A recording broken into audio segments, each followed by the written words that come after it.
Presiding Officer, this debate is less than half over, and yet I already find myself personally significantly challenged by this, and with a whole series of questions I have to go away and ask myself after the debate, because it has been informative. I think there's some doubt in some things. Siobhan McMahon said there's 100 BSL speakers for each of the 80 interpreters. It might actually be even worse than that, because the 2011 census, according to SPICE, tells us there's 12,533 households where someone speaks BSL, which would make it one interpreter for every 150 houses where BSL is spoken. So whichever number it is, whatever number is relevant, it's clearly a challenging and important issue that we find ourselves properly debating today. Now, of course, using visual communication is not something which, for any of us, is alien. A shrug of the shoulders is immediately recognised as doubt. The fingers like that is money, and this is, do you want a drink? So we all have our little bits of personal sign language, but of course BSL is quite different, because what it is a standardised approach that reaches beyond local variation and culture. But of course it's equally a language which, when people are speaking to each other in a social setting, has slang and has rude words, genuinely is as rich as any other language. Now, we had some suggestion that perhaps the list of bodies that are affected by this ought to be looked at. It does strike me that some of these bodies, the use of sign language or any language, has legal force. If you're in the court, if you're before a tribunal, it's important there's precision. So therefore, you have a particular need that needs to be emphasised in that environment. But in social environments, in normal day-to-day commerce, perhaps there is less rigour required. So we need to make sure that where legal force is required, we have people in place. And I hope the plans that are brought forward... Yes, I will. Dennis Robertson. I'm grateful to the member for taking an intervention.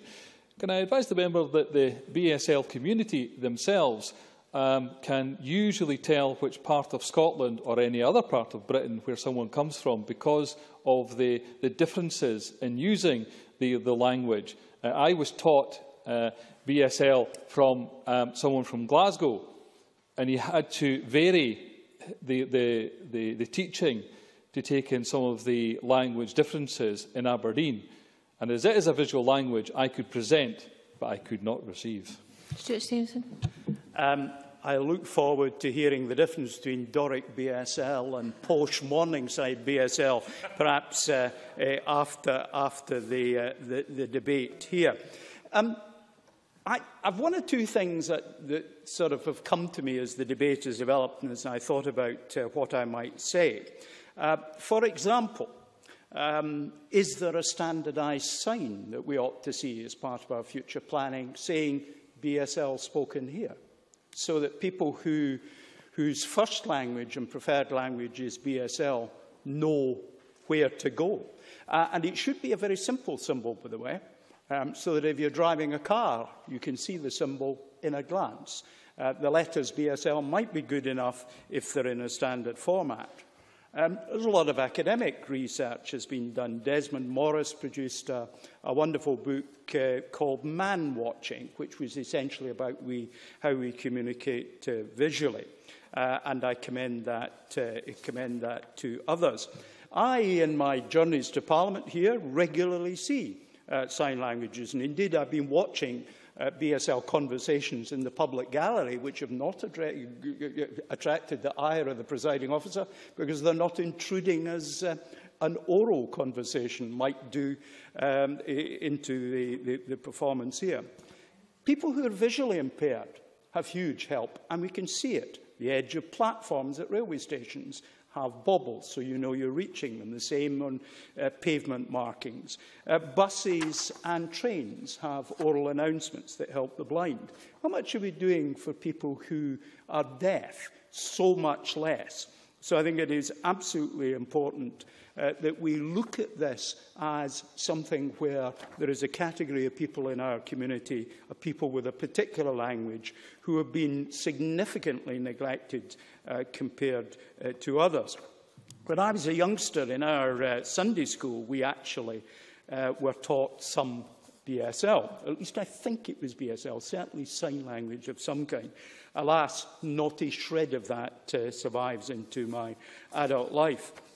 Even simple things like Dennis said, we need to be careful about our speaking rate.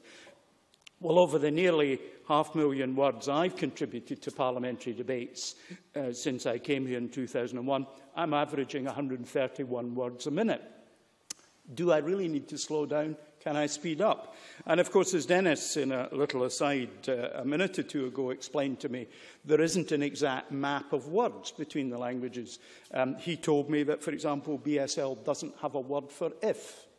Well, that's actually quite good news, because if's one of the most destructive words in the English language in certain contexts. Let me just close, Presiding Officer, by saying a word or two about the efforts of the proposer that is Bill Mark Griffin, and congratulate him on his work. We as a Parliament should always be looking at what other parliaments do. Australia has a 7-minute curfew on questions at Prime Minister's question time. It doesn't matter if the Minister, First Minister, Prime Minister is speaking, chop, next question. Not a bad idea. We're looking at what Westminster have done in electing committee conveners. But I think what we do and can show others is the access there is for backbenchers to their being able to legislate. In fact, if every backbencher took the opportunity, that would be 256 bills per parliamentary session. But of course, there are so many fewer because it's a formidably difficult task, engaging a lot of time and effort. And I absolutely want to congratulate Mark Griffiths on the work he's put into this and thank him for that, if only for raising my awareness and giving me a set of questions I have to go and ask myself and get answers to later. Presiding Officer.